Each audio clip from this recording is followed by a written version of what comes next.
Graham Platner. I come along the line and I pour towards the infantry. And I'm not afraid to name the enemy. And the enemy is the oligarch.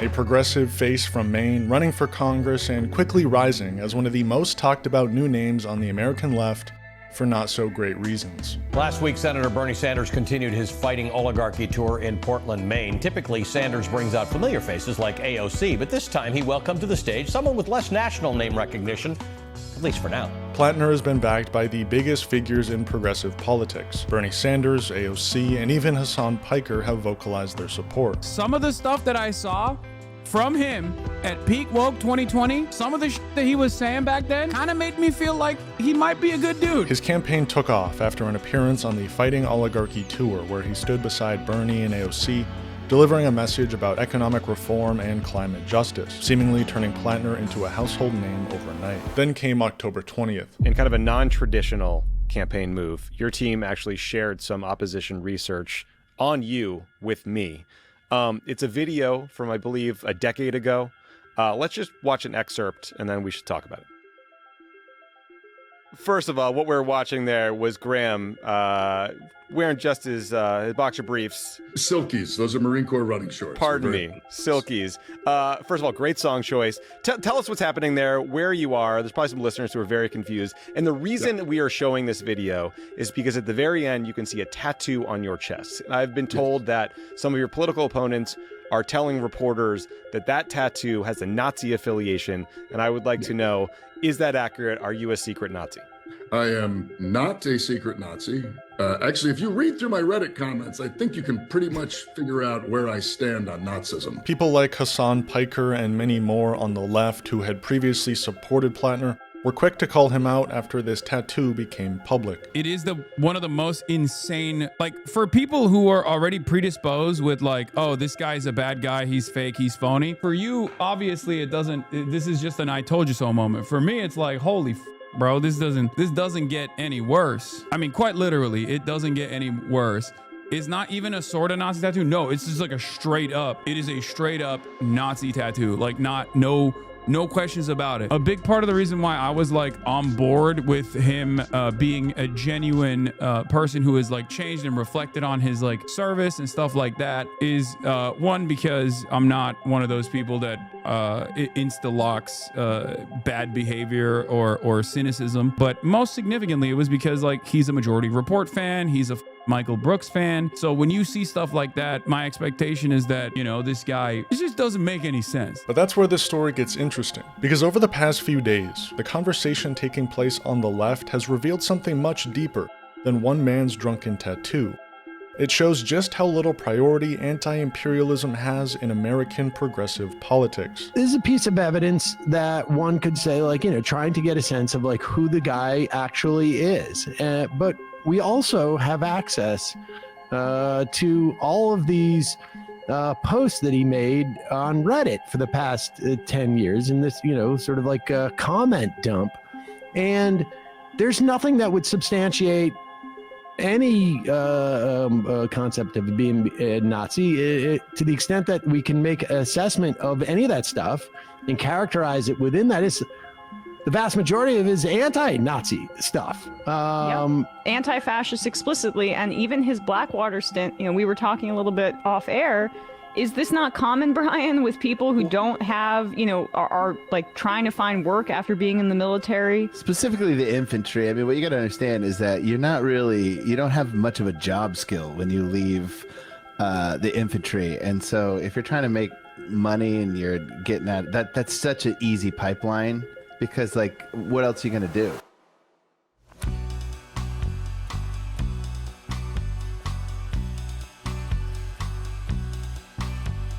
Well before the tattoo controversy, when Graham Platner was still seen as an up-and-coming progressive from New England, he was already facing scrutiny, this time from conservatives. A leaked Reddit account, allegedly linked to Platner and reportedly flagged by Palantir, a story for another day, contained posts where he described himself as a communist, criticized police, and referred to rural white Americans as racist and stupid. For those of you who have read these things and been offended, have read these things and seen someone that you don't recognize, I am deeply sorry.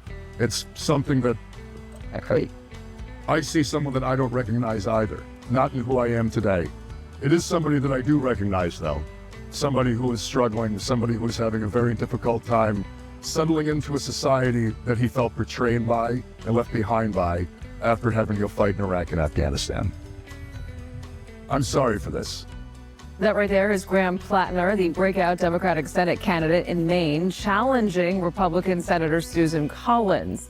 He is responding to the discovery of old Reddit posts he made trashing police officers and calling rural white Americans stupid and in some cases racist.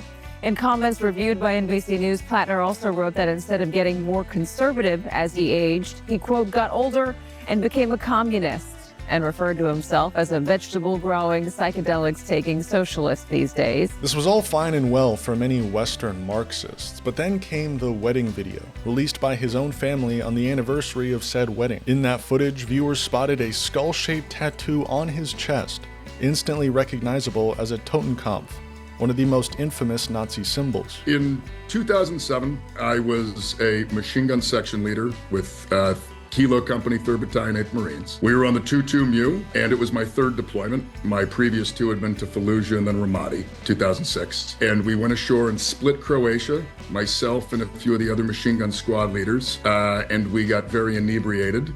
And we did what Marines on liberty do, and we decided to go get a tattoo.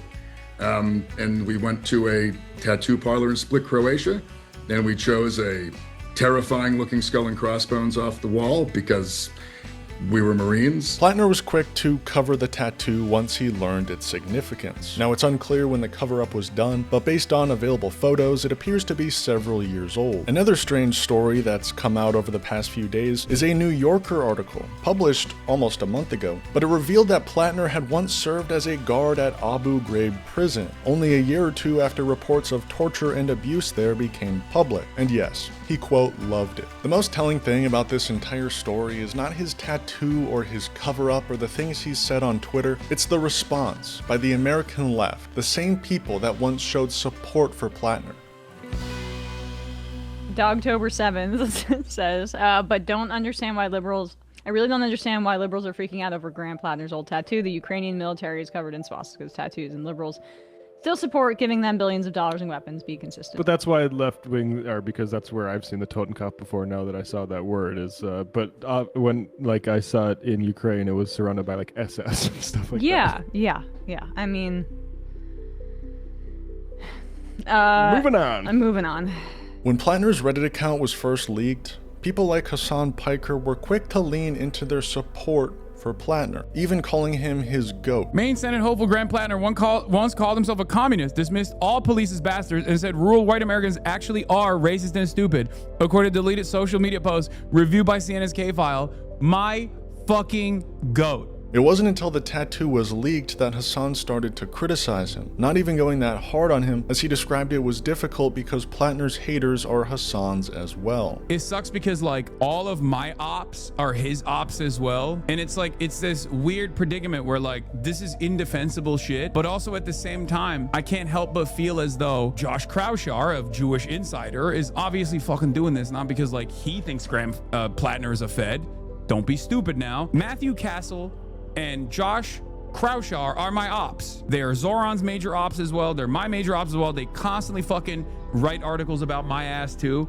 It's because he's anti-Israel that they're like really farming this shit. Other online figures like Emma Vigeland of the Majority Report were quick to dismiss the tattoo altogether as a right-wing smear campaign. She wrote on Twitter, how many people get tattoos that they thought looked cool but didn't understand the meaning of? How many vets took mercenary work for a period because the US doesn't support them? How many young men have shitposted online? Do we want an authentic working class party or not? That was the tone across much of progressive media, excusing, rationalizing, reframing. Even when North Star Radio publicized the New Yorker article describing Platner's time at Abu Ghraib prison, many leftists were continuing to defend him in our replies, explaining that he only defended the prison from outside attacks and technically didn't participate in the torture. Your Honor, I was simply an SS guard. I never actually fired my weapon. And this is the part of the story that really confuses me, because all of these people either continued to support him after the tattoo became public, or only stopped supporting him after the tattoo became public. Not because of his military record, not because of his work as a Blackwater mercenary, not because he helped secure a prison famous for its war crimes, just the tattoo. Now, for full transparency, I was going to make this video well before the tattoo controversy ever surfaced. Platner had been on my radar for some time, not because of his imagery or his Reddit posts, but because of what his campaign platform revealed. A deeply militaristic worldview hiding beneath a coat of progressive paint.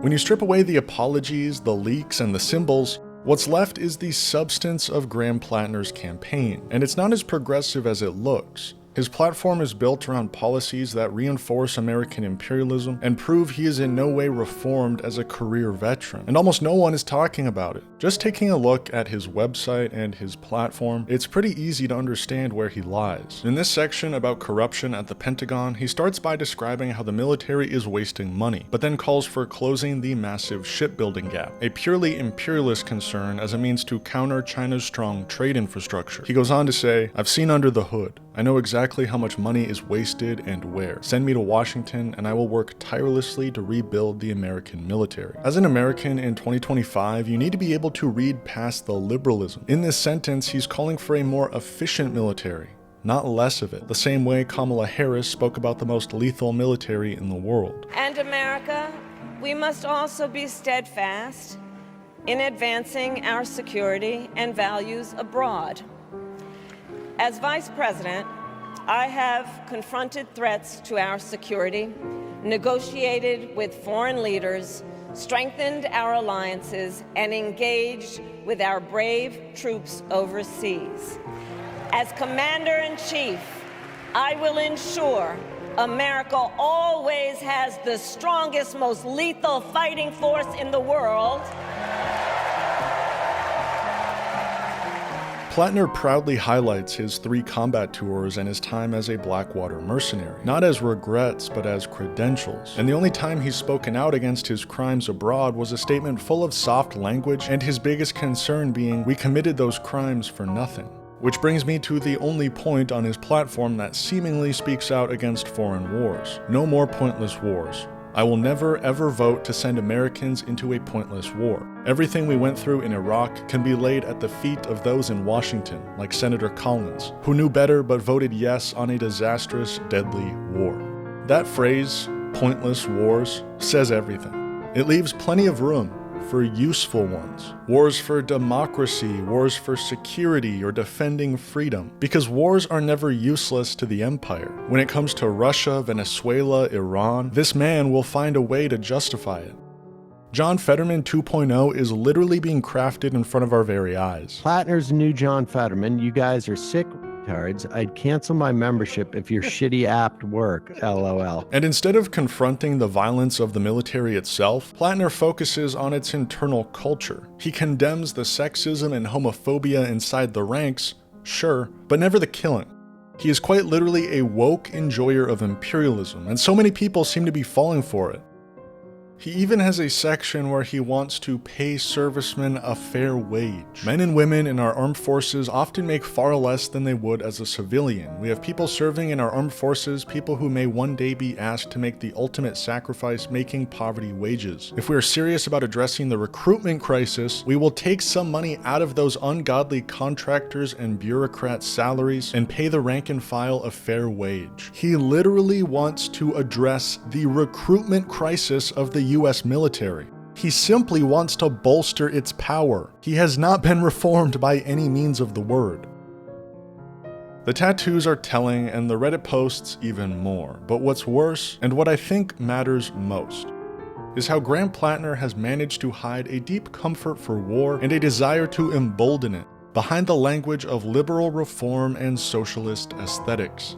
It's a kind of camouflage, progressive buzzwords covering for militarism. He speaks of strengthening the working class, but never of dismantling the empire that exploits the global working class. He condemns discrimination within the military, but never the violence that the military commits. For anyone who calls themselves a leftist, this is the line in the sand. Imperialism isn't just another issue. It's the framework that shapes every other injustice we talk about. It is the principal contradiction of today. When someone serves 4 military tours, works for a private war contractor, and then returns home preaching taxing the rich and universal healthcare, courting American socialists and progressives alike, without preaching any sort of anti-imperialism, that isn't someone being reformed like many Western Marxists online are attempting to claim. Always, we put our whole support, we overlook all of the red flags, put all our support behind the progressive. He's the progressive. Okay, red flag, ignore it. Red flag, ignore it, ignore it, ignore it. He's gonna save us, he's gonna save us. Oh, are we now discussing? I don't need him to save us. I need him to win this race rather than Susan Collins or Janet Mills, who swear that they will represent every other corporation and foreign government, but never the citizens. That's exactly what John Fetterman ended up doing. I know, Fetterman's a douche. Platner has not shown any growth.